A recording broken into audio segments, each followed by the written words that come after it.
We have some breaking news in that officer-involved shooting in Tulsa, Oklahoma. A prosecutor says arrangements are being made right now for the surrender of a white police officer who fatally shot an unarmed black man on a city street. The Tulsa County District Attorney filing a first-degree manslaughter charge against Officer Betty Shelby. She shot and killed 40-year-old Terrence Crutcher on September 16th. Dashcam and aerial footage shows Crutcher walking away from Shelby with his arms in the air, but the footage does not offer a clear view of when Shelby fired the shot. Shelby's attorney says Crutcher was not following police commands and that Shelby opened fire when he started to reach into his SUV's window. And there are continued calls to release video in that deadly police shooting in Charlotte, North Carolina. This as the city braces for what could potentially be the third straight night of violent protests. 44 people were arrested last night and 9 people were hurt. ABC's Ray Ramundi has new details on how the city of Charlotte is preparing. Downtown Charlotte cleaning up after the city was under siege by violent protesters for a second straight night. This has been a difficult couple of days for the city of Charlotte. What started out as peaceful protests turned into chaos. Flashbangs exploding into crowds of demonstrators who clashed with police in riot gear, sending people running for safety. The mayhem stemming from the shooting death of Keith Lamont Scott on Tuesday. Police say Officer Brentley Vincent pulled the trigger after they saw Scott holding a gun. Families say he wasn't armed and had a book. ABC affiliate WSOC obtained a photo of what police say is the weapon recovered at the scene. Two opposite accounts of what transpired, leading to louder calls for the release of dash and body cam footage. We release it when we believe it is a compelling reason, but I'm not going to jeopardize the investigation. If those videos are released, that is one tangible olive branch to a community that is embroiled in inexplicable pain. The mother of Keith Lamont Scott telling ABC News all she wants is justice for her son's death. The National Guard says over 400 troops will be on the ground there in Charlotte by sundown. Ray Ramundi, ABC News, New York.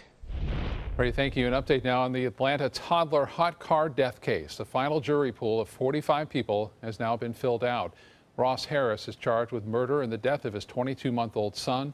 He's accused of deliberately leaving him in a hot car for 7 hours while he says he forgot he had his son with him. Harris spoke briefly in court yesterday to say he didn't want a particular juror struck from the pool. The trial was moved about 300 miles from Cobb County to Brunswick in an attempt to avoid jury bias from media coverage. A final jury is expected to be selected before opening statements begin on October 3rd. Florida Supreme Court rules in favor of felons who like to hunt. The court ruling an appeals court was correct in overturning Christopher Weeks' conviction for being a felon in possession of a firearm because the rifle he was hunting deer with was a replica antique weapon. Weeks and his wife researched the law banning felons from possessing guns and found an exception for antique guns and their replicas. The Pensacola man had a replica of a 1918 .50 caliber black powder muzzleloader rifle when he was arrested in 2012 by a Fish and Wildlife officer. And wildlife officials say Burmese python hatchlings have been found for the first time in the Florida Keys. Florida Fish and Wildlife officials say 2 pythons, roughly 18 inches long, were found in Key Largo in early August. A third hatchling was found on August 23rd in the northernmost part of the islands. The state has received 31 reports of Burmese pythons in the Keys over the last 5 years, but this is the first time they found evidence suggesting pythons were reproducing in that area. And forget an old-fashioned spear, killer robots may be the best way to get rid of the invasive lionfish population.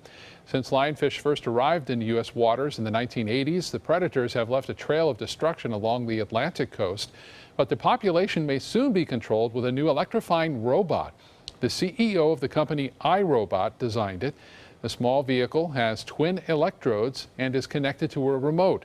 When the operator sees a lionfish, they pull the trigger and it sends a fatal shock. The fish is then sucked into the vehicle and returned to the hunter. Trials on prototypes of the robot are still continuing, but it looks promising so far. Get another check on the weather now with Chief Meteorologist Bob Harrigan. Bob? Yeah, I know they're not good for us, but they look very interesting. They're amazing looking fish, those lionfish. Here's what's going on with the Titan radar picture. Not a lot. Things are pretty quiet here. Inland storms big time in Highlands County right now. And we had a few brief showers near Northport, in between Port Charlotte there. Those have since moved to the east, and some bigger storms now to the east of Sebring and down to the south thereof. But all in all, things are fairly quiet as a result of the real dry air that's moved in at around 30,000 feet. 90-degree temperature, winds out of the west-northwest at 10, and the pressure 29.94 inches, and for the most part holding steady. We'll have much more on our weather coming up in a few minutes. Scott. All right, Bob, thank you. The Manatee County School District is working on ways to make up 2 lost school days due to Hurricane Hermine. The district is proposing extending a half school day in October to a full school day, and then doing the same thing in December to make up one of the days missed there. An additional day could also be added before the start of winter break. The county says shortening Thanksgiving break will not be necessary. The school board will vote on the proposal Tuesday. Another entertainment option could be coming to northeastern Manatee County. There's a proposal to bring a movie theater to Ellenton. ABC 7's Rick Adams has details on these proposed plans. Right back there in the distance are the Ellenton outlets. Right here on this land, there are plans to bring down a lot of these palm trees, making way for a movie theater. Plans are in the works to build a 34,000 square foot movie theater and more than 9,000 square feet of retail space on at least 7 of these 35 acres of land at the outlets in Ellenton. Bev Stemper lives across the street from where this theater would be built. She and other people who live in the neighborhood do have some concerns. I think that would be a great idea, as long as it wouldn't encumber any extra traffic for the residents here. Stemper's boyfriend, Steve Cornelius, believes this would be a nice boost to the area. He tells us that land has been sitting vacant there for far too long. It'll be creating more jobs, and I think it'll attract more people to this area, and I think it'll increase the property values. OM Cinemas is the group interested in building this movie cinema and retail space. They are the same owners that oversee the Parkway 8 Cinema in North Sarasota. The theater's owner could not be reached for comment, so it's not known how many cinemas would be part of this development. Some folks who work at the outlets say the closest movie theater is nearly 12 miles away, so many people are in favor of this. I think it'd be great. There's not much to do in the area. There's a lot of residential, not so much nightlife here. And before these plans move forward, it will need to be approved by the Planning Commission and then by the Manatee County Commissioners. Reporting from Ellenton, I'm Rick Adams, ABC 7, your Suncoast News. Rick, thank you. Shoppers in Palmetto now have another option for groceries. A new Aldi supermarket is now open on 10th Street East in Palmetto. The store is known for carrying high-quality brands of food, produce, and household items at low prices. The new Aldi store is the first one in Palmetto and the third in Manatee County. Some encouraging news for Suncoast workers. Sarasota's median household income is at $53,698. That's higher than area communities like Tampa, which has an average household income of $49,000, Miami at $50,000, even Orlando at $51,000. Sarasota County Economic Development Corporation officials say small businesses are helping increase the average household salary here on the Suncoast. We have a lot of great local companies here who are growing and are paying very high wages. Some of the companies we worked with this year, for example, the average wages for the jobs they're creating are over $75,000 a year. Tourism is a major driving force for areas like Orlando, Miami, and Sarasota, but the main source of jobs in that field tend to be entry-level positions which pay much less. ABC 7's Bobeth Yates will have much more in this story coming up on ABC 7 News at 7. Still to come in your Suncoast News, an urgent need in Sarasota and Manatee counties in the midst of a heroin epidemic. What's being done to hire more addiction therapists and counselors? That story next. They say good things come to those that wait. Well, you've waited long enough. You deserve to feel fabulous in your fashionable new Fiat 500X from Alfa Romeo Fiat in Sarasota. Boldly innovative, seductively stylish. Fiat gives you everything you'd expect from a capable utility vehicle, like a spacious interior and advanced safety systems, designed and built like a sexy little Sportster. Don't wait any longer. You deserve to feel fabulous. Get a new Fiat at Alfa Romeo Fiat of Sarasota.